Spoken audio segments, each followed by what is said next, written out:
بكل مشاهدي اون تايم سبورتس في كل مكان. احنا الان موجودين فوق السحاب في مدينة الجلالة في واحدة من بقاع العالم السحرية. النهاردة موجودين معاكم في تجربة وادفنتشر مختلفة جدا، وهي رياضة الباراجلايدنج اللي بتشهد اول ظهور ليها في مصر. هنكون معاكم على مدار اليوم، هننقل ليكم كل الكواليس وكل الالعاب المختلفة للعبة الباراجلايدنج على مدار اليوم. يلا بينا.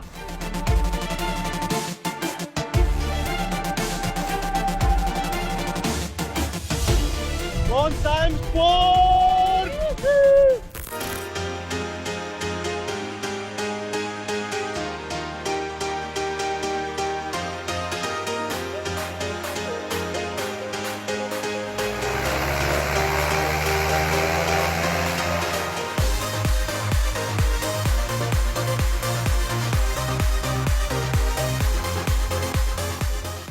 مشاهدي اون تايم سبورتس في كل مكان، معايا واحد من ابطال لعبه الباراموترز والباراجلايدنج، واحد من اللعيبه اللي تقريبا لف العالم كده ولعب اللعبه في بلاد عديده جدا. كابتن محمد ياسين، برحب بيك على شاشه اون تايم سبورتس.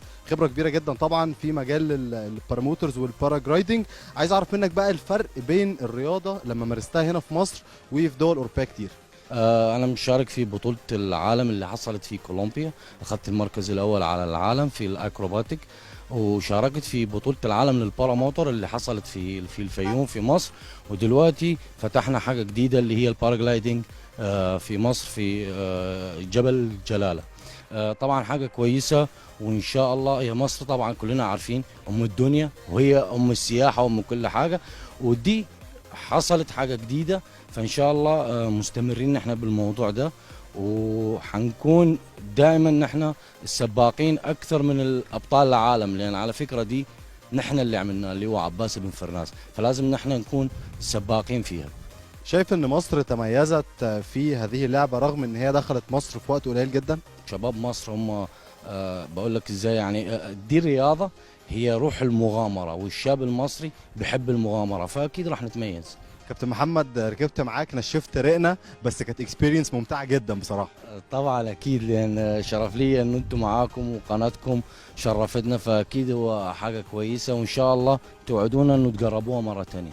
تاكيد، بشكرك وبتمنى لك كل التوفيق. شكرا لك.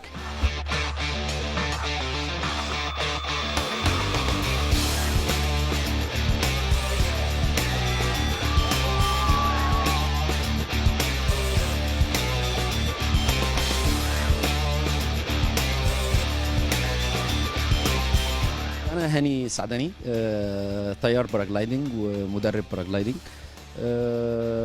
تقريبا يعني في الرياضة دي بقى لي حوالي 7 سنين الحمد لله. يعني كان الأول حضرتك عارف، يعني الرياضة دي ما كانتش موجودة في مصر، وبدأنا نشوف بره هي الرياضة دي موجودة فين وإزاي نقدر ندخلها في مصر، وفعلا الحمد لله ربنا وفقنا، وحتى منطقه الجلاله منطقه ممتازه، ولقينا فعلا الجبل اللي احنا كنا بندور عليه من زمان. ان شاء الله هيبقى على غرار يعني في اوروبا كلها. هو ما فيش بلد محدده بدا جاي منها الباراجلايدنج، هو لما بدا الاول في فرنسا، كان مجموعه من السكاي دايفرز كانوا يعني بيبتدوا يلعبوا شويه بالوينجات بتاعتهم بتاعت الباراشوت، يعني مش الوينج، وابتدوا يطوروها ويضيفوا عليها يعني شويه تكنيكس معينه في الطيران لحد ما انتشر الباراجلايدنج، لكن ما فيش يعني دوله معينه يعني في موضوع الباراجلايدنج.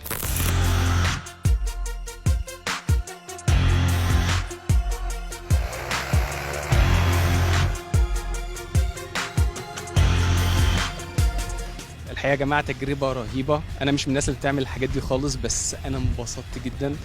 التجربه روعه فعلا، محدش يقدر يتخيل هي عامله ازاي. الناس كلهم بروفيشنال، السيفتي رولز كلها بتطبق وبيتاكدوا من الحاجه مره واثنين وثلاثه. ناس فلكسبل جدا في التعامل، فانا بقول لكم يا ريت تيجوا تجربوا، الدنيا هنا تحفه تحفه بجد. انا عجبني جدا الموضوع، ومحتاج ان انا احاول مره واثنين وثلاثه. انا عايز اجرب موضوع تاني. رياضه رهيبه جدا وممتعه جدا.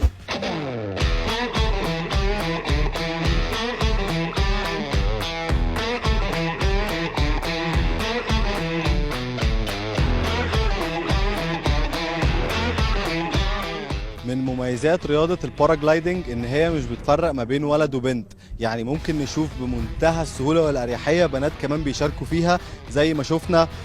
بولات، طبعا برحب بيكي على شاشه اون تايم سبورتس. يعني عايزك تكلميني بقى عن الاكسبيرينس بتاعتك ان انت النهارده عملتي اول ترايل ليكي في الباراجلايدنج. مبسوطة جدا. it was such a good experience. يعني أنا حابة أقول لأي حد بجد خايف ما يخافش خالص، الموضوع بسيط والانستراكتورز بيساعدوك، يعني ما كل حاجة بتبقى واضحة. أنا فعلا انبسطت قوي، يعني بجد ما حدش يخاف. طيب بولات، عايز اتكلم معاكي في جزئيه مهمه جدا. طبعا احنا شايفين البرودكشن الهائل دوت على ارض مصريه، والفيو اللي احنا شايفينه دوت، شايفه ده ازاي؟ فيو تحفة بصراحة، الطرق حلوة. أنا يعني كل حاجة كانت very organized. لا such a good experience بجد. في الاول كنت خايفه، بس اكيد الانستراكتور كان ليه دور معاكي. ده حقيقي، انا كنت فعلا قلقانه، بس كل حد هنا شايف دوره وانا محدش كان مخليني قلقانه. كل الناس كانت very cooperative، وانا بصراحه يعني في الاول كنت فعلا قلقانه، بس اول ما وصلت هنا حسيت الناس لطيفه يعني. ثانك يو سو ماتش يا بولات. كان بجد ميرسي جدا.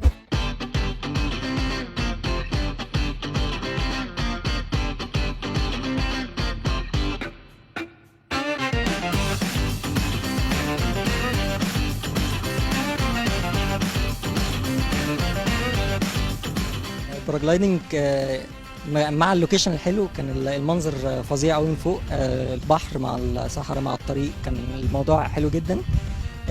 وهم كمان ناس بروفيشنال، ف الحركه في الجو بتبقى حلوه قوي، يعني لما بتشوف نفسك في الجو طاير كان موضوع عظيم جدا، موضوع جميل جدا. واشجع اي حد ان هو يجي يجرب الموضوع ده، لان هتنبسط قوي يعني.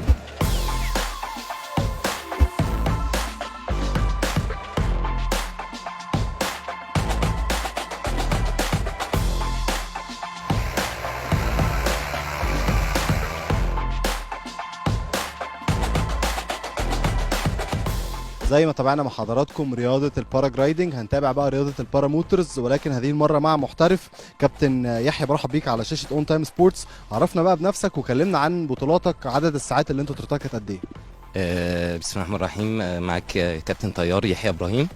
انا عامل حتى الان 50 ساعه طيران، ويعني بنحب الاستمتاع والجو، يعني هوايه كويسه، وان شاء الله ربنا يكرمنا ببطولات كده. شايف ازاي ان مصر دخل فيها لعبه في 2017 وقدرنا ان احنا نستضيف بطولات عالم كبيره جدا، وايضا قدرنا ان احنا ندخل رياضه الباراجلايدنج بالانفراستراكشر اللي موجوده، بالفيو، اكيد بحاله الطقس اللي موجوده دي مش موجوده في اي حته في العالم. طبعا دي حاجه جميله جدا، ونتمنى ان هنا يبقى في 200 300 طيار. احنا نتمنى ان احنا نكبر ونتشعب. يعني الحمد لله احنا عددنا دلوقتي بقى وصل 25 طيار. كله بيطير، الدنيا كويسه، ومحتاجين ان شاء الله نتوسع اكتر، والناس تعرفنا اكتر وتعرف حاجات كتير عن الرياضه دي. بشكرك يا كابتن، بالتوفيق. ميرسي جدا.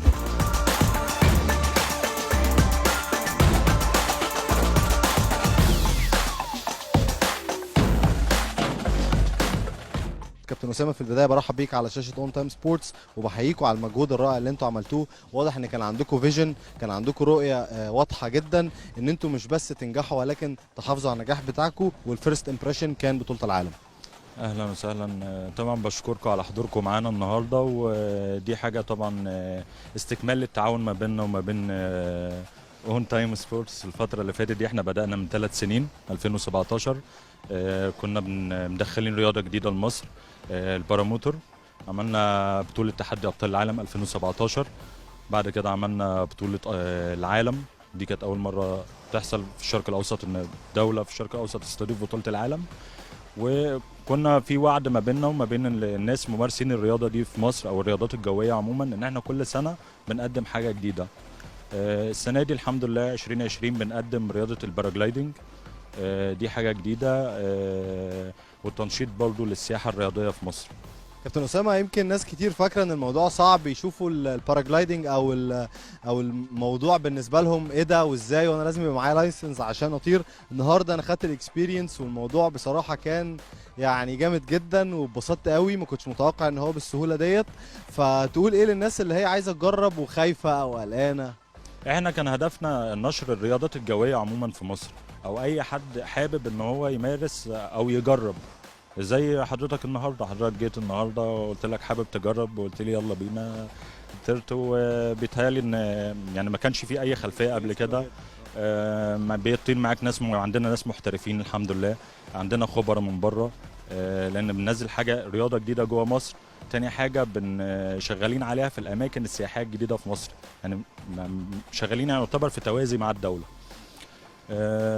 فدي لاي حد ممكن ان هو حابب ان هو يجرب الطيران او كده، مش شرط ان هو ياخد كورسز او ان هو، لا احنا فاتحين حد مثلا ممكن حابب ان هو يجرب ولو مره او يجي يشوف الجو من فوق عامل ازاي، زي ما اشتغلنا في الاقصر.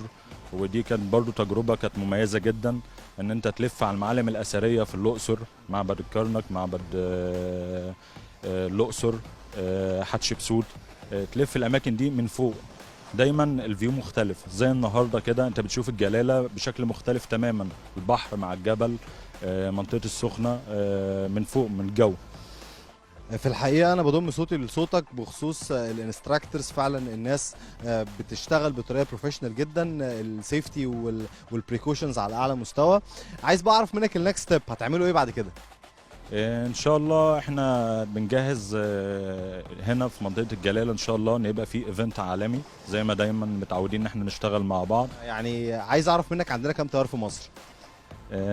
عندنا في طيارين كتير، يعني عدد اكتر من 30 طيار موجودين في مصر دلوقتي، في منهم اللي بيمارس الرياضه هنا وفي منهم اللي بيمارس الرياضه بره.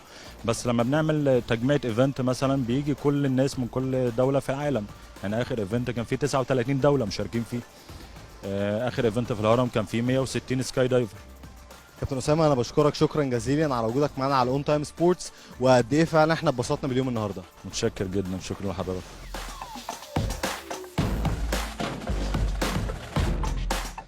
مشاهدي قنوات اون تايم سبورتس في كل مكان، وبكده نكون وصلنا لنهايه تغطيتنا الخاصه لكامبين رياضه الباراجلايدنج اللي قمنا فيها بتغطيات فعاليات هذه البطوله، وعملنا لحضراتكم لقاءات خاصه وحصريه. بنتمنى تكونوا استمتعتوا معنا بفعاليات الكامبين. انتظرونا في تغطيات خاصه اخرى فقط وحصريا على اون تايم سبورتس. بشكر حضراتكم على حسن المتابعه، وايضا بشكر طاقم العمل.